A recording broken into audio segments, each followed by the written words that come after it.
hello there, family. I didn't see you there.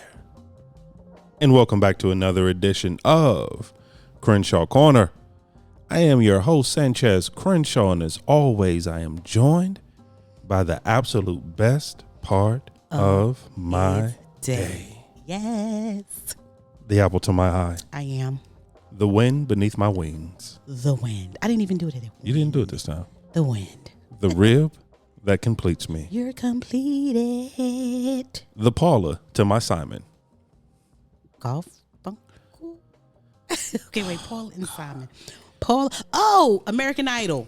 It took me. I don't even know where I was going with that. You only watched that show religiously when it first dropped, but that was with those two on it. How do you not? Yes. That was one of your favorite shows from back in the day. How do you not pick up on that? I don't know, because I always thinking you're talking about couples. Because normally it's like couples who get together.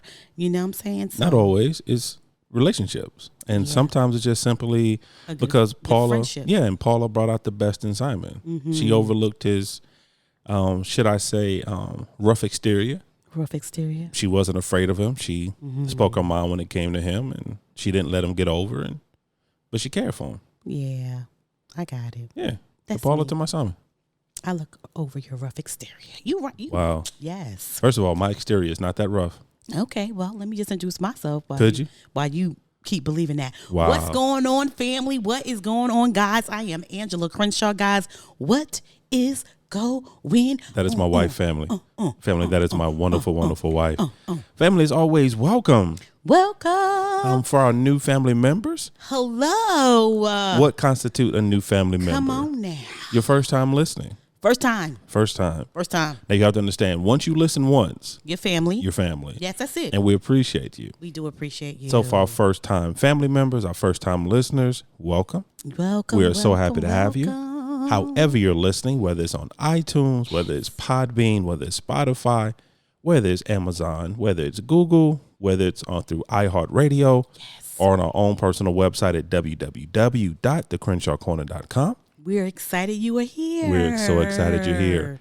And for our returning family members. Come on, returners. Come on in the podcast room. You already know how we feel about you. Yes. Now, for our new family members, understand. We love you. We do. We honor you. We respect you. We appreciate you. There is a special place in our heart for you. Yes. But there's just something about those returning family members. They just keep coming back no matter what. They keep coming back. Come on, for the last, let's see, February, March, April, May, June. It's July. Yeah. So for the past 17 months, because we've been doing this for 17 months. Since February 2020. Mm-hmm. So it's 17 months. I had to do it with my fingers. Did you do your fingers? I had to do the fingers. It's because it's 12 and then another 5 months. And so 5 plus 12 is 17. I had to do the basic math in my head. That's great. I had to use my fingers. Like the way you did it, though. Go ahead. But family, we just, for the last 17 months, you've been here with us. Yes. You've been sending in wonderful feedback. Yes. You've been encouraging. You've been asking questions. Yes. You've just been with us on this journey. Been checking us when we need to be checked. Checking Angela when she needs to be checked is what you've been doing. And we appreciate that. We thank you so much for that. And family, so whether you're first time to this, whether this is your 100th episode you listen to, or whether you're somewhere in the middle, we just thank you so much. We're honored and privileged to have you as a part of the family. Thank you. And as always, we want to welcome you to the cookout. Yes. Please make sure you bring some aluminum foil so you can what, babe? Take something with you. You can take something with you. Now, for our first-time listeners, that phrase may be a little confusing. Well, I don't know, because it's summertime. And maybe they think we're talking about cookouts. Yeah. I don't know. I don't know. You say welcome to the cookout. You say bring some aluminum foil. You say take something with you. What are you referring to? Mm-hmm. Family, I'm glad you asked. I'm glad you asked what Did they ask, baby? They did. I heard them say it. I heard it too. I heard them. It was in the far. Yeah. They said it. Yeah, family in the back. Family in the back. It's really simple, family. With the Crenshaw Corner, there's a lot of things we always try to give you. Mm-hmm. We always try to give you a laugh. Yes. We always try to give you uplifting. Yes. We always try to give you something to think about. Yes, absolutely. We always try to give you what we call an aha moment. Mm-hmm. We didn't coin that phrase, but we've stole it. Yes. Yeah, we stole that phrase. Perspective. Yeah, perspective, if you will. Perspective. We always try to give you a different perspective. Absolutely. Seriously. We hope that you take that with you. apply that in your life. Yes. Question it if you need to. Yes. But get to a point where you're taking something. We consider this kind of what the pastor said, call and response. Call and response. This is Interactive. interactive. We consider ourselves interactive. Yes. So what that means is that it's just not us talking to be talking. We're Right. hoping that we're imparting something into your life that you can use at a different time. Yes, that's what it means. So that's what it means. We always say, so bring your Luna 4 so you can take something with Take you. some with you. And as we just mentioned, we do consider ourselves an interactive podcast. So what that means is that we can be found on the socials. Yes, we can. We're on Instagram. We're Instas. Oh, Lord, I was hoping I could get through it Not without doing today. that. We are Instas, But that's honey. okay. Yes, keep going, baby. So we're on Instagram. We're on Twitter. We tweet. We're on Facebook. We bookers. All in the Crenshaw I like Corner. when you thought you was gonna do Instagram and then Twitter and then Right. like you was gonna flip it. Trying over. to throw you off a little bit. Yeah, I was ready. It didn't work. I was ready. You was up on it. I was up on it. You was up on it. Go It didn't ahead. work. Keep on going, baby. All in the Crenshaw Corner. Yes. And of course, you can email us at thecrenshawcorner@gmail.com. Thank you. Once again, thecrenshawcorner@gmail.com. We always love hearing from you. Yes. Bae, Yes. it is Friday. It is Freedom Friday. It's Freedom Friday. It's late in the evening It's late on in Freedom the Friday. On Freedom Friday. And I'm gonna tell you why. Yeah. We had something that we wanted to do, Yes, we did. but because something that happened in the media, Yeah. we decided We decided to we wanted to talk about that. scrap it and And do this like Friday night, like right this minute. Yeah, like right this minute. Right this second. Yeah. Seriously, we're recording right this minute, right this second. Yeah, this is a situation, family, where when you hear this, it's only about maybe an hour or so since we recorded it. Exactly. That's how serious so this it is was for us. this is a record, this is a edit, this is a Yeah. produce, this is a get it out At nighttime. At nighttime, because this is something that once again we had something else planned. Yeah. But we scrapped that and due to work schedules, Yeah. we couldn't record until this time. Yeah. And then of course we needed to record this. And the reason why is because Wednesday, yes. on the latter part of Wednesday on our podcast, we discussed a part of this. We did. We discussed, and it was so weird because someone asked us this. Someone asked us this question. When do you? I like the way you put it before, so you do it because I feel like I'm confusing people when I say it for some right, no reason. Go problem. ahead, go for it, baby. So, family, what my wonderful wife is referring to, if you have not listened to our midweek moment episode, Yeah. which is entitled Midweek Moment Dream Chaser, go back and listen to it. Please do. And the question was posed to us, what do you do when a married couple where one is chasing their dream and one is not? Right. So, because there's two different scenarios. There's a scenario where one is chasing and one is being a supporter, or they're both chasing And they're like ships. and their ships the passing in the night. What do you do? And what do you do? How do you balance that? Yeah. When you have one that's chasing Right. and one that's being a support system, Right. which both things are very important. Very important. Because for the person, and I think sometimes we miss that. So for the spouse that's chasing their dream, they're not able to do that unless they have the correct support system around Exactly. them. And that's in any walk of life, whether be- you're single, whether yeah. you're married. No man is an island to himself. and to be able to do it wholeheartedly and Yeah. efficiently. Now, here's the thing. One of the responses that we gave was we said we don't have the answers for that. It's individual to every marriage. First of all, let's make that clear. Right. But what we did say was you have to communicate. There has to be a foundational there has to be conversation. a foundation of this, and then there has to be some check-ins to make sure that you're still on the same page and that Right. nothing has changed in either spouse. You have to, whether it's the person chasing or whether it's the person supporting. Exactly. There has to be an ongoing conversation. Absolutely. Because feelings change. Yeah. Goals change. Wants and needs change. Yeah. And if you're not careful, if you're not having the proper conversations, Honest honest conversation. adult, honest, Mature. we're going to keep adding adjectives into this. Yeah. Adult, mature, honest conversations. Grace and space. Grace and space conversations. But it can support, can turn into resentment Yeah. very quickly. Exactly. And chasing can turn into exhaustion very quickly. Right. Exactly. If you're not having the proper conversations. And that goes to the same where if both spouses are chasing, right.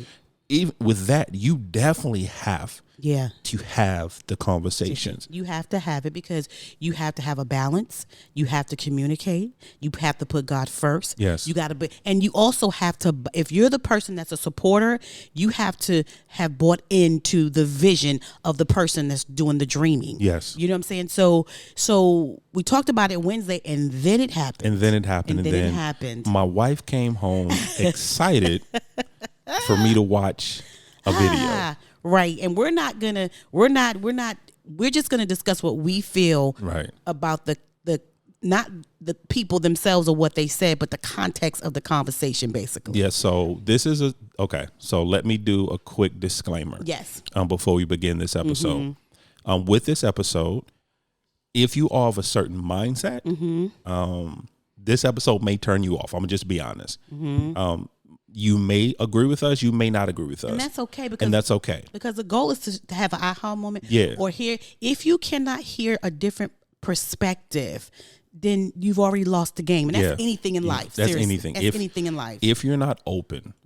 To, you don't see, I think that's the part that, especially, and I see it, and maybe I'm wrong, but it's my belief, especially in 2021. Yeah.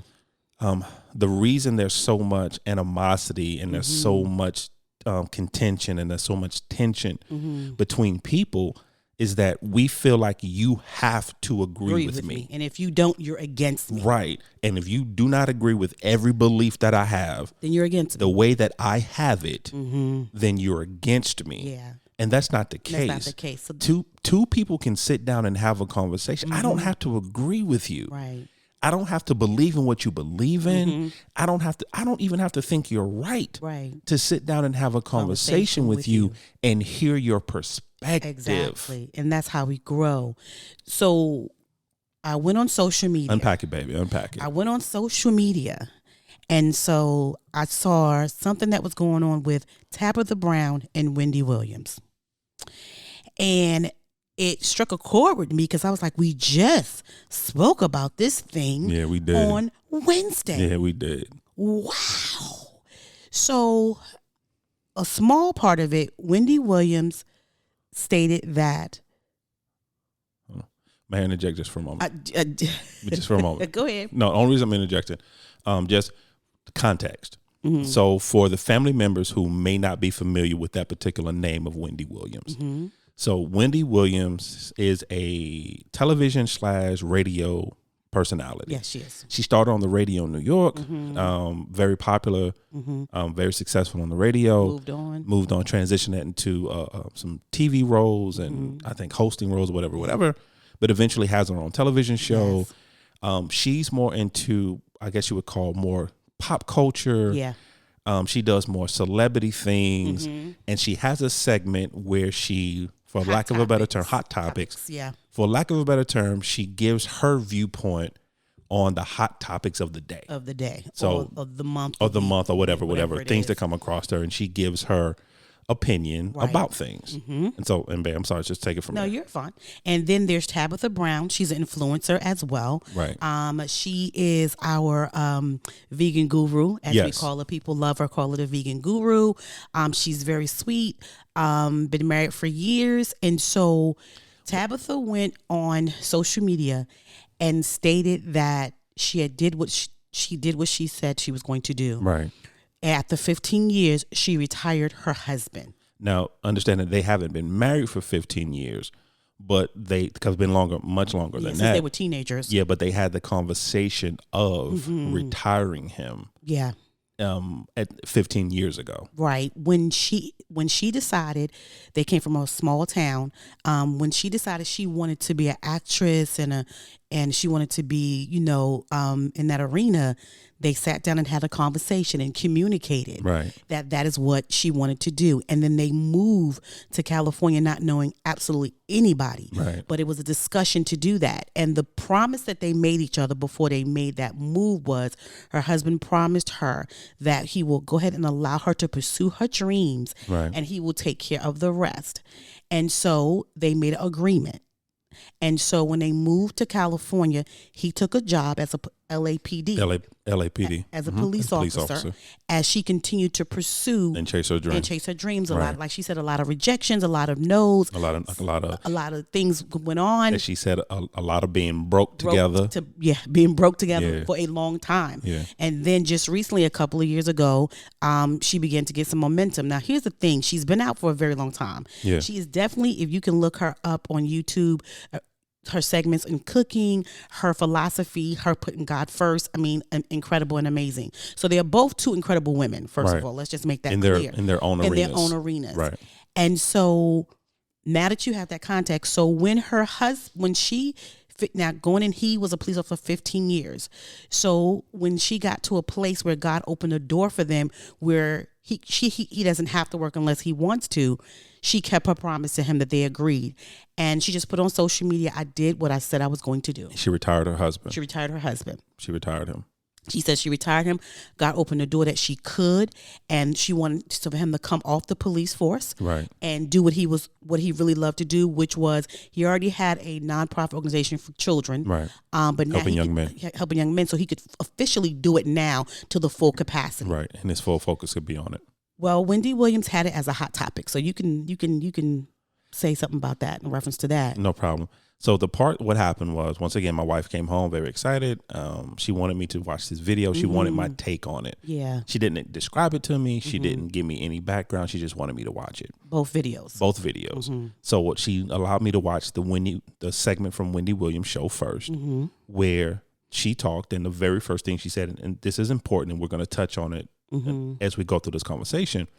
But the first thing she said was, after she said the young lady's name, after she said Tabitha Brown, she said, I don't know this person. Right. Is how she began the conversation. Exactly. That's very important to the conversation we're going to have. But she said, I don't know this person. Yeah. And then she showed the clip of Tabitha saying, or Miss Brown saying, because I don't know this young lady personally. Miss Brown. Miss Brown saying that, as my wife was saying, I've done it. God allowed me to keep my word. I've retired my husband. Right. Took 15 years. Took 15 years because initially she said 5 years. I'm gonna retire you. 5 years ago was the goal. But then 5 turned into 15. Right. And she was very excited about it. And then so at that point the audience clapped because it was a joyous moment. Well, Miss Williams decided that's not the angle she wanted to take. And she spoke how actually the first thing she said is that she predicts that really soon this marriage is going to be on the rocks. Yeah. It's going to be real rocky. Yeah. Now, understanding once again, because she doesn't know this couple's been married 23 years. Okay. So they've been married 23 years. They've been together since they were teenagers in high school. Yeah. Come from the same small town, been to school together all their lives, so on and so forth. She doesn't know that. And so she spoke about how basically Tabitha was making a mistake in retiring her husband. And you could tell by her speaking, she was speaking from a personal place of hurt. Because of the things she was saying. Basically what she said is that he's going to make bad financial decisions. He's going to blow the money. He's going to blame her for him not working. Eventually he's going to come home. He's going to throw his bag down. He's going to leave. And it's going to be her fault because she told him to retire. And he doesn't have to work. And he doesn't have to work. And she feels that he should work. He had the job as a police officer, and apparently he liked it. So you keep doing it. Keep doing it. And so when I heard it, I was like, wow. But what I heard in her voice was something totally different. I heard pain in her voice. Right. I heard hurt in her voice because I don't know her either, but she had that type of what she said happened for Miss Brown. She recently came out of her marriage recently ended. And it happened just like that. From what I understand and listening to her. What she said as well, she said I had one of those. That's what she said. She said I had one of those that I gave him gave the money, told him to follow his dream, and this is what happened. Right. And so Miss Brown, she came back and she just explained what she did. Yeah. Now, before you continue, I want to say this is what the young people would call a clapback. Yeah. Is what she did. However, this was the most sweetest, the most kindest, the most God-filled love. Yeah. Wholeheartedly clapback that I have ever seen. Yeah. Now, understand, we are not caping up or tearing down anyone in the conversations we're about to have. We want you to catch up, understand why we're having how this we got to the conversation we're about to get to. Now, also understanding, we're not lifting up or tearing anyone down. We don't know Tabitha Brown and her husband personally. And we do know Miss Williams. We definitely don't know Wendy Williams personally. Right. The only thing we know is about what we see. Right. But the conversation we're about to have now is strictly on this particular topic. Right. Not them as people. Not them as people. Not what happened to her, Wendy, with her marriage. We're not casting judgment. We're not throwing stones. Not what's going on with Tabitha, but just it was what that setup was exactly what we talked about. Right. Exactly what we talked about. I think one of the things that was very interesting as this all played itself out was the fact that it was so weird how people reacted because a woman retired her husband. It was so strange how people reacted such to a double that. standard. It was such a double standard because men always say, I retired. Not even I retired my wife, but I told my wife I no longer want her to work. Right. They don't even say retire. She doesn't work anymore. She doesn't work anymore. I don't want her to work. She doesn't have to work. Right. There's no need for her to work. And they stand in ovation. And it's a standing ovation. Girl, where can I find one of them? Those. Girl, do you have a brother? Exactly. Uncle, granddaddy, cousin. Is there another one of him? Right. Can we clone him? But when Miss Brown said that she was retiring her husband, people were clutching pearls. Like, why would she do that? And that was very different for me. And that's why we wanted to talk about it, because what people are missing is what we said. They made a pact. They had communicated that from the beginning, that was what was going to happen from the beginning. From the very beginning. From the as 21-year-olds. They was talking about this when they were like 21, 22. Bae, if you do this thing. And then he came to a place where neither one of them knew anybody and took a job as a police officer because it paid the most.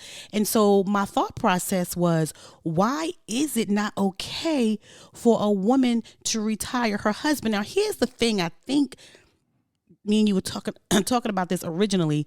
When people hear retire, I feel like they hear we're not gonna do nothing. Right. He gonna sit on the couch. He gonna be a male version of Peg Bundy from Married with Children, just eating bonbons and watching soap operas all day. But that's not the case. When we retire from corporate America, we're not going to be laying around. We got Crenshaw Corner business to do and other businesses that we want to attend to. And I think when they heard her say retire, they automatically thought, oh, he's going to live off her, which is weird, that they thought that, and that he's not going to be doing anything. He's not a contributor to the house. I was like, really? And it's the craziest thing, and what you just talked about. And understand, first of all, we understand biblical principles. We understand, yes, the man is supposed to provide. Yes, that's here nor there. We get that. We understand that. However, it's crazy in the verbiage we use, because when the husband is the primary financial person in the home, he's taken care of. He's providing. Right. When the woman is the primary of the home, he's living off of. Right. He's a slacker. He's a slack. He's living off his wife. Right.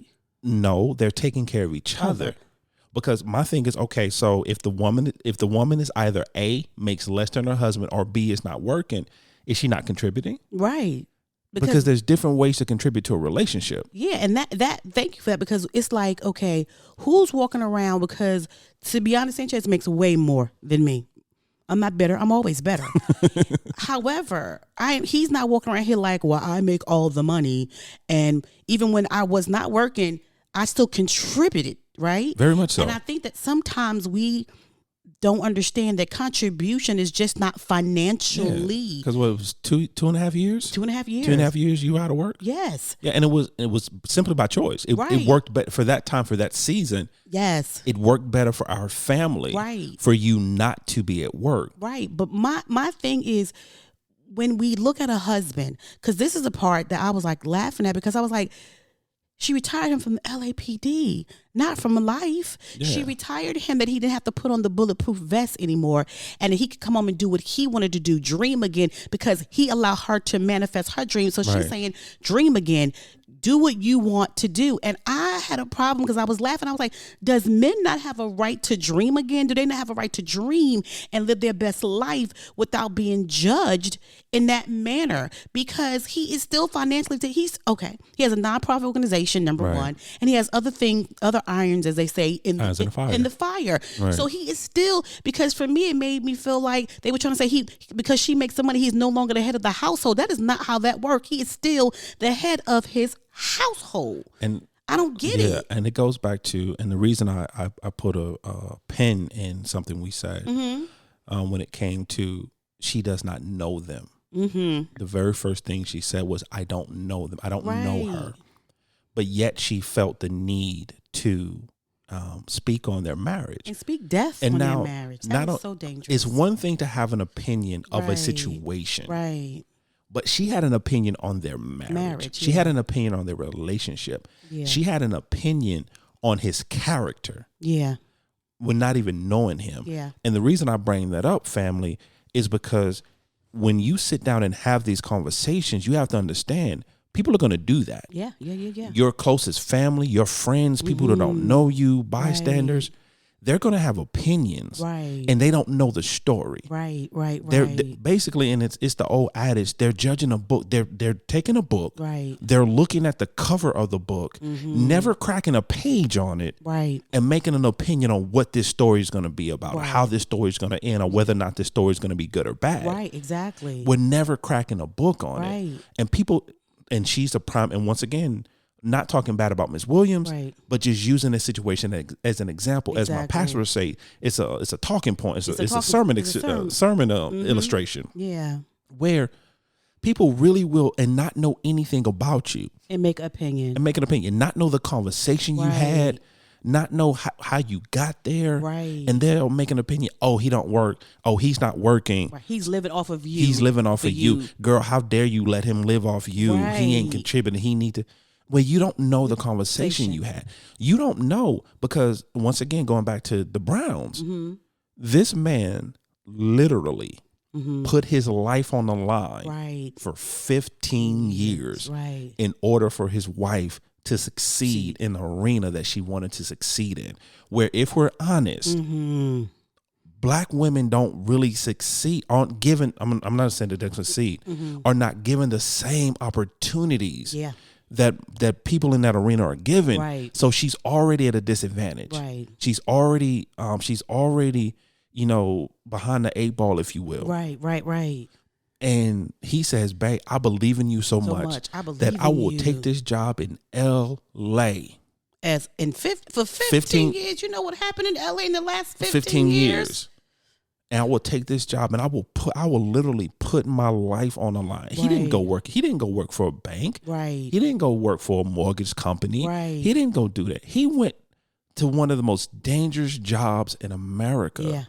And put his life on the line every day, so she had the ability to live her dream. Because he bought into her vision. Because he bought and believed in her vision, and he believed in her, and they communicated and they prayed about that thing.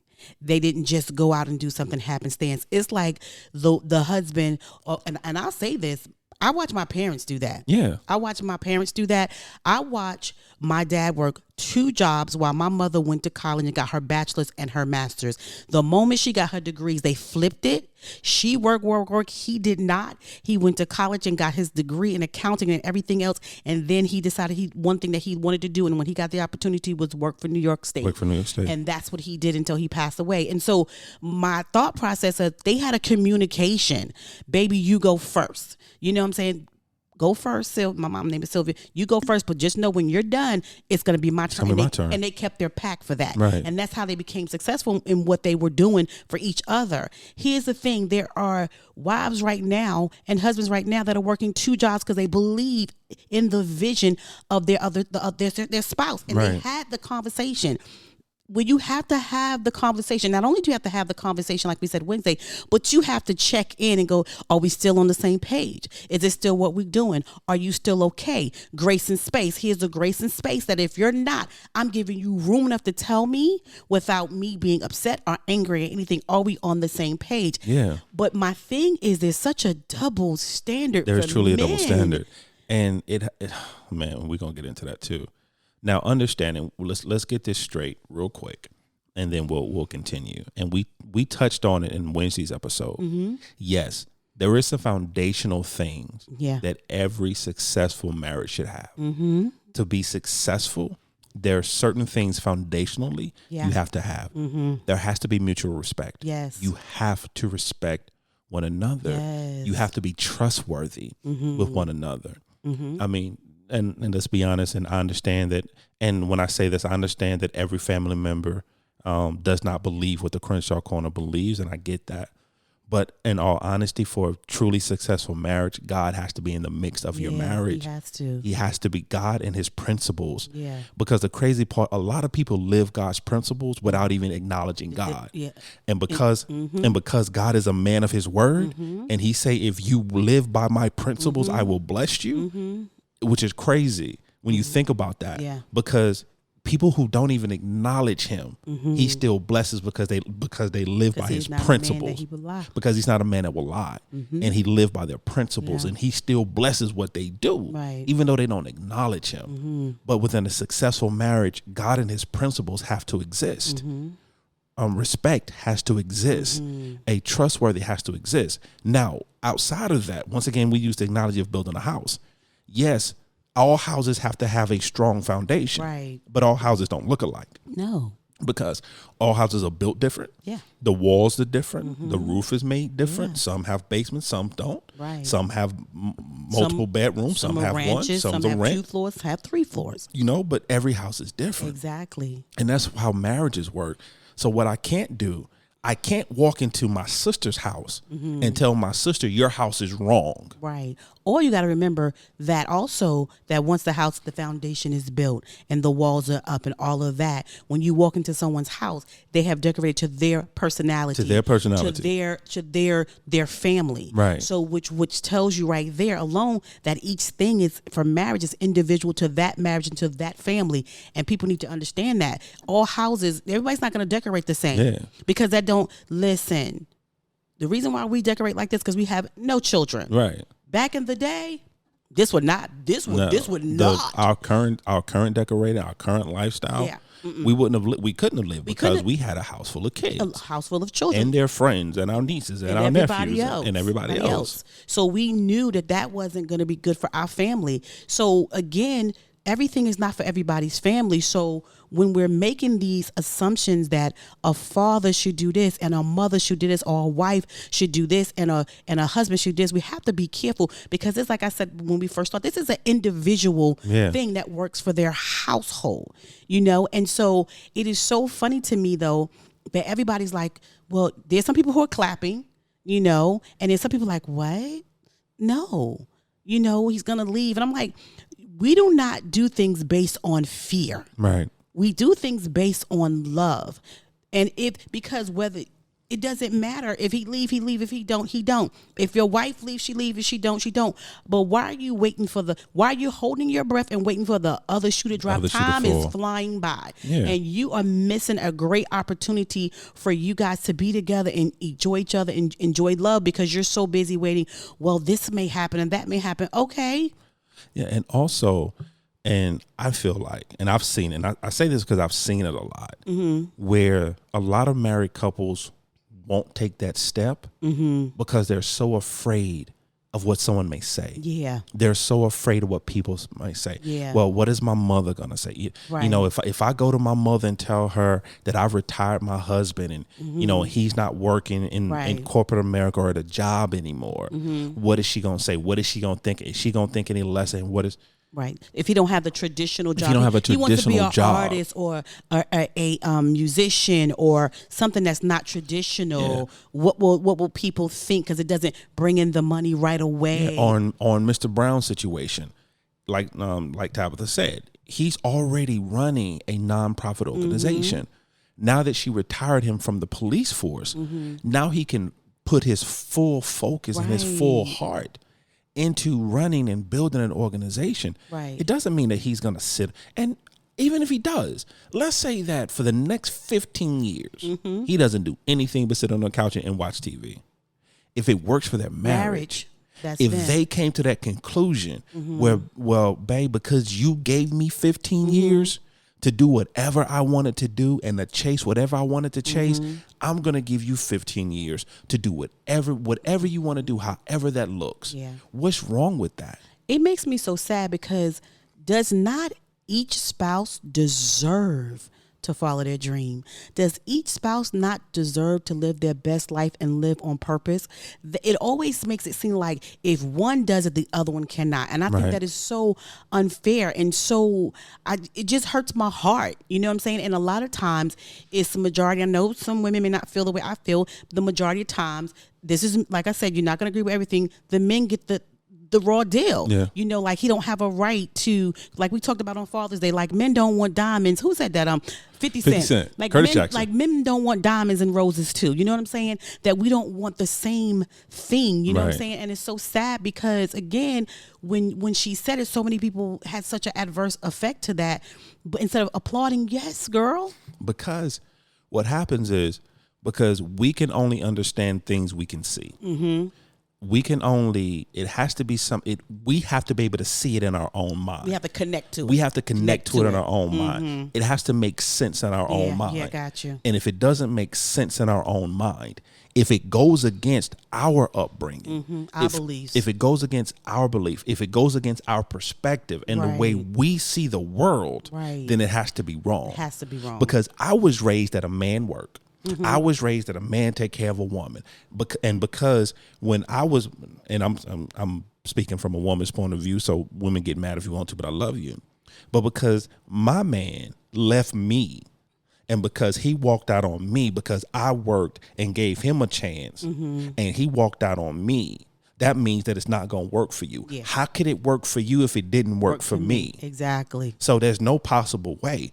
Because if my relationship didn't work, if me trying to chase my dream and my person getting mad at me or leaving me behind it, there's no possible way it could work for you. Right. Because I'm hurt behind something. Right.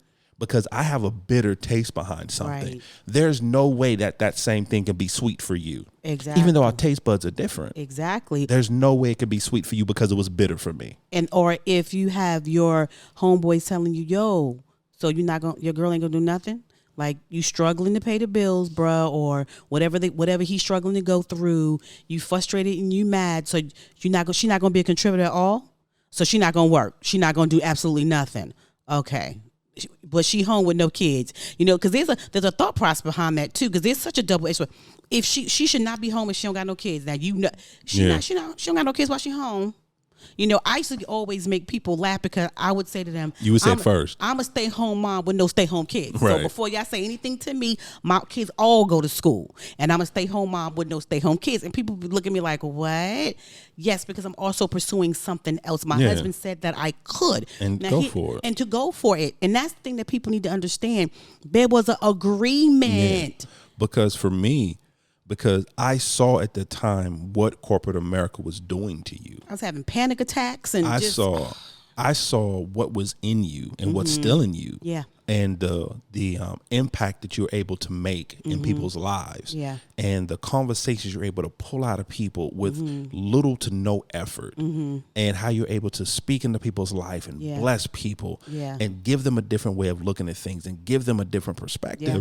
And I saw corporate America draining that from you. Yeah. Because you would come home and you would be mentally drained, emotionally drained, because you were in a place that you did not want to be in, that you felt stuck in. Right. As your husband, as your protector, as the man that says he loves you, that unto God said that I will be there to protect you and to love you. How could I see you in that position? Yeah. And not be like, babe, it's fine. I will take another job. Yeah. Come home. But it was a discussion. Yeah, but we had the discussion. We had the discussion, and I said to him, okay, if we're gonna do this, I will find how to make sure that this house runs without anything lacking. So that came the couponing, that became meal prepping. I did everything to make sure that we could do the very thing, because I did not want him to be concerned about that at all. But such a dangerous thing that we don't give that opportunity to men. And I'll say this to because anybody who's listened to us before understand what I'm about to say. Sanchez did not want to leave corporate America because he did not want to come to me and say, hey, babe, I can't do this job anymore that's paying this XYZ amount of money that is allowing us to have this life of traveling and do all of that, to the point that my husband almost committed suicide and he was depressed. Yeah. And see, what you have to do is you have to have those conversations, because he did not want anybody to be like, well, you working 2 jobs, and Sanjay ain't doing nothing. He ain't doing nothing. But what if that was his opportunity to have a mental time? And I remember telling him, I told you, leave the job. Yeah. I will work and do it. I will work 2 jobs, 3 jobs, 4 jobs, 5. We'll live in a car before I let something like that kill you. But because society has done that to men and they think they can't come and they can't quit jobs, there's so many men that have committed suicide behind financially miserable at a job, but don't know how to tell a family, I can't do this thing anymore. That's the dirty little secret that no one likes discussing, that no one likes talking about, that the suicide rate is higher in men than it is in women. And we've checked people before. Anybody said we've checked, we know. It's higher in men than it is in women. But we don't, that's the dirty little secret we don't like talking about, because we always, the favorite line. And it's crazy how certain things transcends race, culture, background, and that's one of them. And it's this one simple phrase: "Man up." Yeah, man up. That's the one simple phrase. Yeah. As a male, you start hearing from toddler, from infancy. Yeah. As a little boy, you fall, and if you even attempt to cry, all you hear is, man up. Man up. Pick yourself up. Man up. Now you take that and you magnify that over the years. Yeah. And that's what happens. And you become a husband and a father, a responsible person in society. And that tells you, man up. Man I up. don't care if you're not happy. As long as your family, is your wife happy? Man up. Is your kids happy? Man up. Man up. We don't care about your happiness. I don't care we don't care you're dying inside. It doesn't matter. We don't care that you're stuck in a dead end job. Right. Doesn't matter. That's unfulfilling. Right. Exactly. That does not push you. Right. That does not bring you joy. Right. It doesn't. Does it feed your family? Then that's all that you need to be doing. Then man up. Then man up. And I think that that's so sad, because again, it goes back to what hurt me so much was, does her husband not have the right to, why doesn't he have the right to dream? Why doesn't he can't go after his goal? What is that? Like, what society, like, are y'all serious right now? He has every person born on this earth has a right to go after their dreams and their desires. They do. And if you're married, it should intensify. It is 2 of you. And so flip flop or whatever you have to do, but have that conversation, because I want Sanchez to be the best Sanchez that he can possibly be, because I benefit. Say I'm selfish, but I benefit from him when he's the best, when he's talking and he's helping people. First of all, he's sexy when he do it. It's just sexy. Thank you very much. Appreciate it. It's just beautiful. But he has the right. He should. And the funny part about people don't know, that was what I told. And that's another thing why I came home, because I was like, baby, she did it before me. My God. Yeah. Because my promise to him, one way or another, he's coming up out of corporate America. Retirement. And I'm going to retire him. He's going to do what he wants to do. And I'm not worried about, if he get too big, he going to leave me. Well, then, bruh, go on about your business, but you did your dream. We're committed to doing what we said we were going to do for each other. I cannot concern myself. But this is the funny part. When athletes and men of influence say that, my wife don't have to do anything. I know you told me don't hit these wires. I'm sorry, baby. It's okay, baby. She don't have to do anything. I don't want my wife to work or whatever. Y'all do know that women could walk away too. Yeah. It blows my mind when they think like, well, if you help a man and he get what he needs, he's going to leave you. Okay, hold on. If you help a woman get what she wants, she can leave you just as well. She can leave you too. So why are we even worrying about who's leaving who? Let's just do it. And the crazy part about that, excuse me, I apologize, family. The crazy part about that, from a male point of view, a man can help his wife build, while also build everything, or maybe even come in already established financially, help her build, help her grow, be the support system for her to get what she has to be. She decides to leave, and then depending on the state, takes half of what he built. With her. With her. Takes half, whether she built it or not. Right. Whether he came into the relationship with it or not. Right. Takes half. Right. Off gate. So it's real crazy to say, because now he's gonna chase his dream, he gonna leave. Okay, well, women have proven over the years, guess what? They'll leave too. I mean, I think what we're missing is that we are human beings making decisions. So So why are you sitting there worried about who gonna go where when the thought process would y'all would build together? You would build together. So why are we worried about who's going? Well, baby, if you make more money, I know you out of here. I am not concerned about that at all. That is not my concern. There are people with no money leaving each other. There are couples together that's been married 40 years because of a lack of communication and sweeping things under the rug. They break up because they did not tell each other what they really wanted, and they believe that leaving the other person and going out there they can get what they want, only to find out you take you with you everywhere you go. Can I put a mob hit on a concept real quick? Yes, put a mob hit, baby. Thank you very much.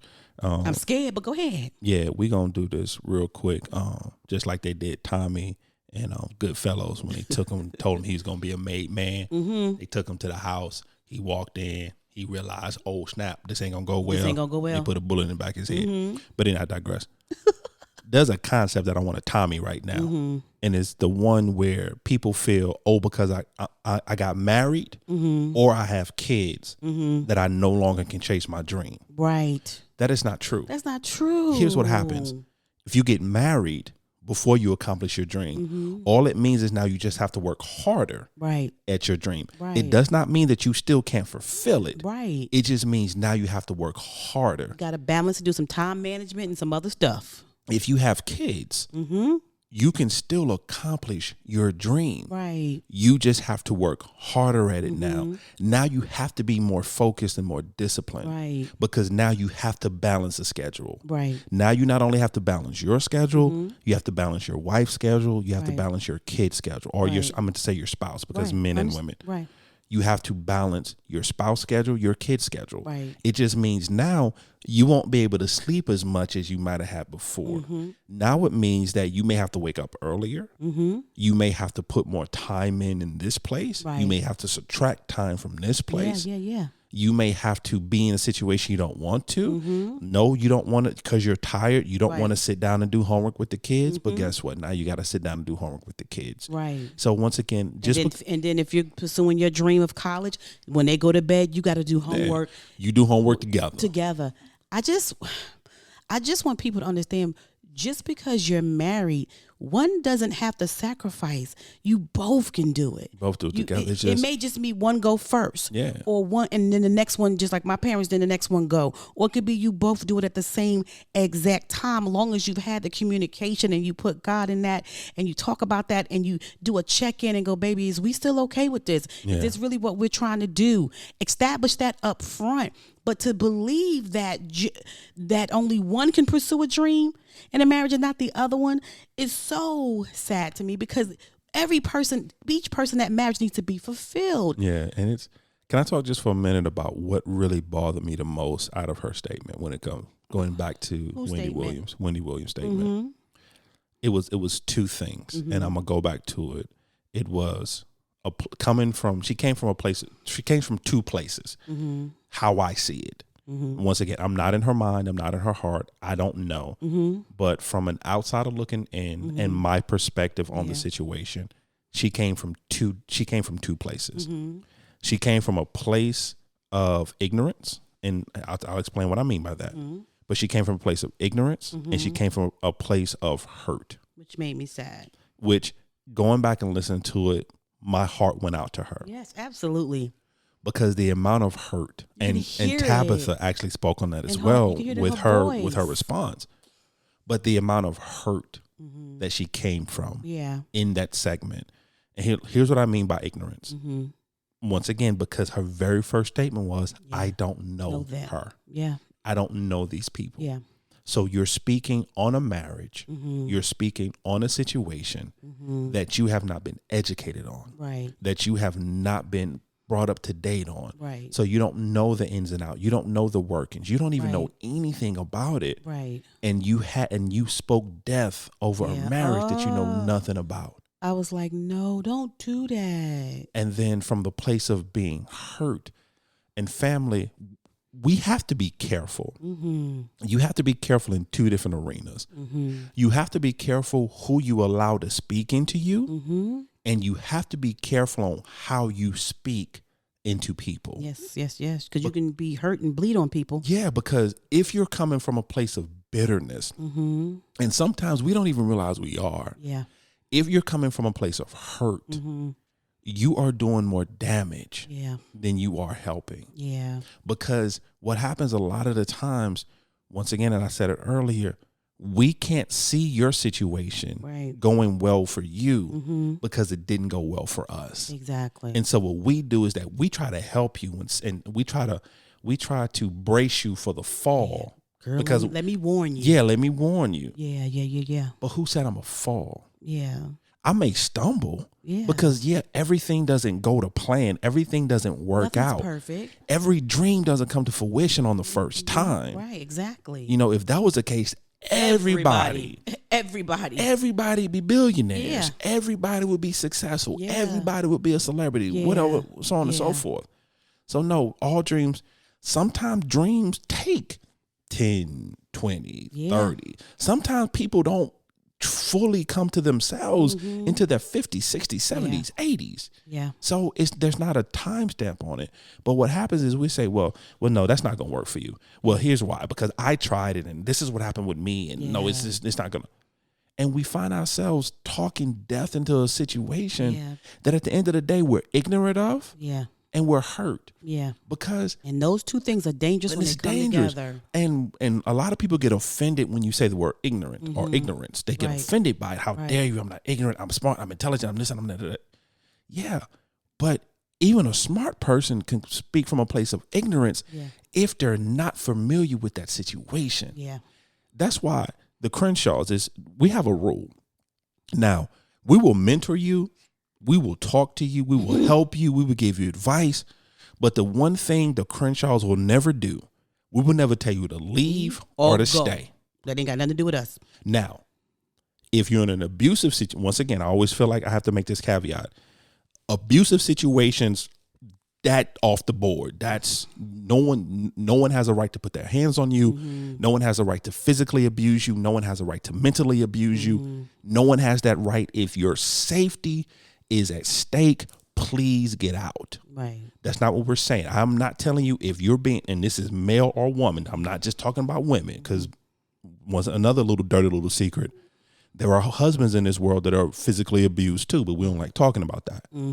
But if your safety is in jeopardy, please find a way to get help. Please find a way to get out. We're not talking about that situation. But once again, we're talking about everyday life. We're talking about couples that just don't like each other, couples not talking to each other, so on and so forth. We never tell you to go. We never tell you to stay because we don't have that right. Right. And we don't really have the foundation. You guys are not telling us the whole story. So we're going to give you a perspective. Well, we're going to give you a perspective and some scripture. Yeah. Perspective and scripture. Perspective and scripture is actually what we're going to give. I think one of the things that Miss Brown said on her conversation when she heard about what Miss Williams said, she said she just wants everybody to understand that her marriage is not based on fame. Right. Her marriage is not based on money. Her marriage is not based on success. Her marriage is based on her husband, and God. Right. And she said at the end of the day, that is the bottom line. That's the bottom line. They've been through having nothing. They've been through having something. Together. They've been through success. Together. And they've been through no success. Together. And at the end of the day, their marriage is not based on any of those things. The only thing is based on them being together and God. And I think that we need to understand that we have to be careful how we speak into people's marriages and how we speak into people's lives because of our own experiences. That is a dangerous thing. Yeah. And we're not saying don't give advice. We're not saying don't be helpful. But what we are saying is before you talk to anyone, check your motives. Yeah. And make sure if you're talking to someone and what they're telling you've had that experience and you feel that it triggers something in you, that is not the time to be helpful. That is not the time to have a discussion. That is not the time to, girl, let's get some tea. Let me tell you what happened to me. If you haven't healed from that particular place. Because when you haven't healed from that particular place, you will bleed on that person. Yeah. You know, and so you have to be careful. I'm sorry, but go ahead. No, go ahead, babe. What you gonna say? No, I was gonna say I always use the analogy of once again, I think I've mentioned this on the podcast before, but I used to work at the airport, and I've traveled a lot. And one of the things when you get on a plane and they go through the safety, they talk about the mask, and the first thing they always say, always put your mask on. Put your mask on first before you attempt to put it on anyone else, whether it's a child, an older person, whatever. Put it on you first before you help someone else. Yeah. And I always use that analogy because what they're telling you is that you have to be safe. Yeah. You have to be whole. You have to be okay. You have to be able to breathe before you help someone else. Yeah. So if you're hurting, if someone comes to you and they're having issues in their relationship or with their finances or with a job or whatever, make sure that you're breathing first. Right. It doesn't trigger you. Right. Make sure that you don't have an underlying issue that you're dealing with that you need to seek help on first before you start trying to offer help to someone else. Yeah. It's the same premise as if we're in the water, I'm drowning, you're drowning, but I'm trying to help you. I can't help you. I'm drowning myself. Yeah, but we always want to be that person that gives advice. We always want to be that person that's there to help. Yeah. But there's some seasons in your life where you can't be that person because you're broken yourself. You haven't healed. And as Wendy Williams was talking, the only thing I kept hearing was, I'm broken. I'm hurting. I'm hurting. I'm in pain. I'm in pain. Yeah. That's the only thing I heard her say. All I heard her kept saying was, I'm broken. I'm hurting. I'm in pain. And she thought that she was saving a sister, and she thought that she was giving great advice, and she thought that she was giving a warning. Right. But it was, I guess, delivery is everything. I think the delivery. I just think that as married couples, we have to understand that we want both of us, husband and wife, to live a fulfilled life. Yeah. And I understand people like, my wife is everything, or my husband everything, and my kids and I'm not saying that you're right or wrong, but what I am saying is before you had children and before you got married, there may have been a vision or a dream that you had that you always wanted to do. And what I don't want to have happen is you wait till you're 95 or 80 or whatever the age is and become resentful and angry because you didn't do what you wanted to do. So whether you wait till the children leave, that's fine too. Still pursue your dreams. Yeah. Whether you want it where the husband go first and then you go first, still pursue your dreams. At the end of the day, please pursue your dreams. We're not talking about fame and fortune and money. We're talking about chasing purpose. Yeah, chasing purpose. Because here's the thing about purpose. Chasing purpose doesn't always lead to financial success. Right. Chasing purpose doesn't always. Do you think the people who run shelters or who run soup kitchens, who feed people who need to be fed, who volunteer? Do you think there's money in that? Do you think that they're financially being uplifted behind that? Do you think they're becoming rich behind that? No, they have a servant heart. Yeah, it's their purpose, and it's fulfilling it. It's fulfilling and I think that's the thing that people need to understand as well. Every dream does not lead to $1, right? And it shouldn't, right? Because the dollar should not be the dream, right? When you talk to professional athletes, when you talk to actors, when you talk to CEOs, when you talk to inventors, right? Your Bill Gates of the world, your Steve Jobs of the world, when they talk about why they did what they did, had nothing to do with money. Money never comes up. They never even said it. Yeah, money never comes up. It was something in them. They wanted to build. They wanted to create. They wanted to change things. Pregnant with purpose, and they wanted to give birth to the thing that they were pregnant with. And what happened was, once again, biblically, their gifts and their talents made room for them. Because they were never chasing the dollar, because dollars are fleeting. Yeah. Dollars come and go. We've said it before, and it's not my original idea. It came from Dave Ramsey. Is the reason they call money currency, because there's an ebb and a flow to it. It flows. It comes in your hand and it goes in your hand. It's supposed to. It's supposed to. So that's why you should never chase. Right. You should never chase money. Money should chase you. Exactly. And it will come to you. And it will come to you. But we want my heart desire, for the people who are listening, the family members who are listening to the sound of our voice, is I want you to go have a conversation with your spouse, seriously, and be, baby, is there a dream or a purpose that you would like to go after? And how can I do that for you? Let me tell you what I want. You tell me what you want if you haven't already done this. And let's make a plan. Let's do that. I want you to be the best you when you're 80 and 90. And I want you to be, I want to be the best me for you as well. And let's sit down and let's talk about that. Former president. Yes. Jimmy Carter. Yes. And his wife. Yes. I saw a little clip. Yes. One of our girlfriends put it up. Thank you, sweetie.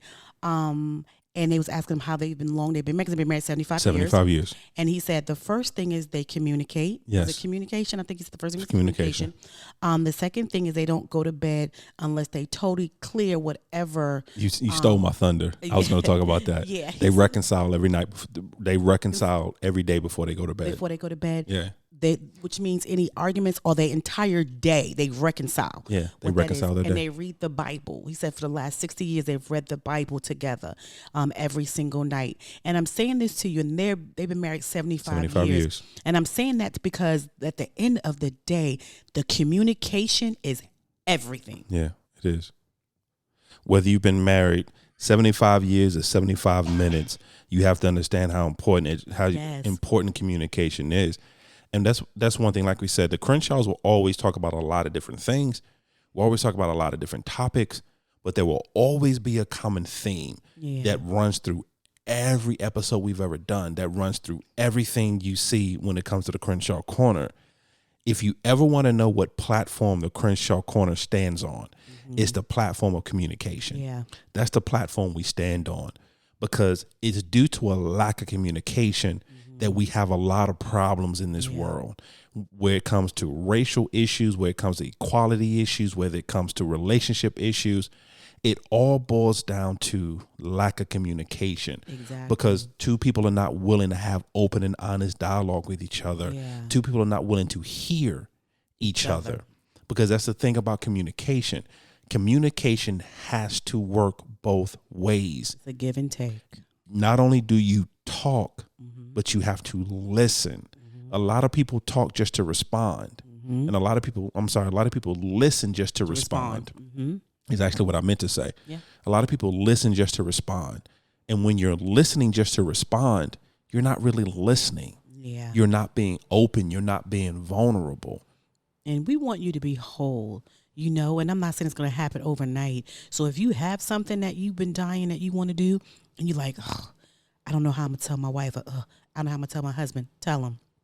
Yeah, just tell them. Make a romantic dinner, honey. Just, take them to the park. Take them to, a place with a lot of people. So when you say it won't be a show out or something. I don't know. I don't know. Just tell them. But tell them and then make a plan, And I know most people will be like, but what if I tell them and they don't like it and they don't want to make a plan? Okay. Then you keep talking about it until y'all can come up with something that's going to work for both of you, that you're going to be able to do what you want to do. Yeah, because then once again, unfortunately, that's one thing, because we're honest. And I know we always want our spouse to support us 1,000% on everything, but there are some times where they're not there, because we're still human. And you have to understand, a lot of the times when it comes to vision, because that's all a dream is vision. Vision all the time is not for everybody. Do you really think that when Noah went to his wife and his family and said, I know it hasn't rained in 30 years, but I'm going to build an ark. They was rolling their eyes like, ain't nobody got time for that. I'm going to build a huge boat. Ain't nobody got time for that. But how crazy it was, yet he did it. Yeah. And as he did it, eventually the family came along and they understood. See, And now you stole my thunder. Yeah. That's what I was going to say. That doesn't mean they don't love you. They just may not be able to grasp it right then and there. So you continue to move towards it, and you continue to make them a part of it, so they can see and they will come aboard. So but and also, can we be honest for a moment on something? Sometimes you a flake. Am I really? Not you, baby. I'm just in general. I didn't know you said. No, not you. I'm having the conversation with the person that's saying. No, we're talking about purpose. We're not going to talk about flakiness. I felt like it was coming for me. No, it's not coming for you. We are. We need to talk about it for a second. Because once again, sometimes when it comes to honest conversation, sometimes we have to have honest conversations with ourselves. Mm-hmm. Because there are some people who are over dreamers. Mm-hmm. And every third day they got a whole new dream. Mm-hmm. And they don't fulfill it. They're professional starters. Mm-hmm. That was me. See, I feel like you come because that was me. Baby, hello, my name is Angela. I'm a professional starter. Can I finish my thought? Go ahead. Can I finish my thought? I'm just saying. Mm-hmm. So what happens is that we come to our spouse and we want them to be on board immediately with it's our dream, it's our vision. If you love me, you'll come with it, you'll understand, you'll do it. Mm-hmm. However, I was on board the first time. Mm-hmm. Then I was on board the second time. Mm-hmm. But now we're on the 19th time, and it's the 19th different dream, and it's the 19th different vision. I was filling it out. So sometimes what you have to do is that you have to show them, because once again, we're human. Right. Certain people, you have to show them. You have to put in the work for them to understand that, hey, you're serious about this thing. Yeah. Hey, you thought this thing out. Hey, it's so important to you that you're moving headstrong and you're moving into it, even if I'm not on board yet. Yeah. And that's the key phrase. And that's the key, Yet. Yeah. And sometimes all it takes for you to show them that you're actually serious about it, and it's not going to be just another fly-by-night thing, because you have a tendency of being a flake sometimes. If we're having an honest conversations with ourselves, sometimes you have a tendency of being a flake. Okay. I'm just saying. Mm-hmm. Yeah, okay. I feel like it's coming for me again, but I understand. For real? I understand. I'm not. Well, baby. Yes. We've come to that time. We got to bring this beautiful conversation to a close. We do.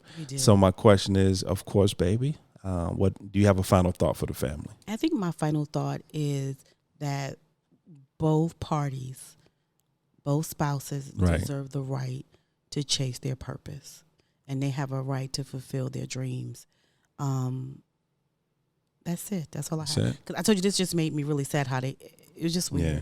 But that's my final take on that tonight. My final thought is going to be really simple for the family. Family is your marriage. You have to determine what's best for your marriage. Mm-hmm. You can't compare your marriage. You can't compare your marriage to anyone else. Mm-hmm. Your marriage does not work like anyone else. Yeah. So you have to do what's best for your marriage. It doesn't matter if no one else understands because it's your marriage. Yeah. So that's going to be my final thought, babe. You be killing me talking my final thought going to be simple. It don't be simple. Nah, that was simple, baby. That was good, baby. That was a simple thought. That was good, baby. I love you. So family, we love you. Yes, we do. We are so honored that you're a part of this journey with us. And we just want to thank you. So thank you for listening. However you're listening, whether it's on iTunes, whether it's on Podbean, whether it's Spotify, whether it's Amazon Music, whether it's Google Podcasts, whether it's iHeartRadio, or on our own personal website at www.thecrenshawcorner.com. Family, as always, we consider ourselves an interactive podcast, which means we can be found on the socials. Yes. We're on Instagram, we're on Twitter, we're on Facebook, all in the Crenshaw Corner. Yes. And of course, you can always email us at thecrenshawcorner@gmail.com. Once again, thecrenshawcorner@gmail.com. Yes. And as always, family, welcome to our journey. We love you guys. Bye.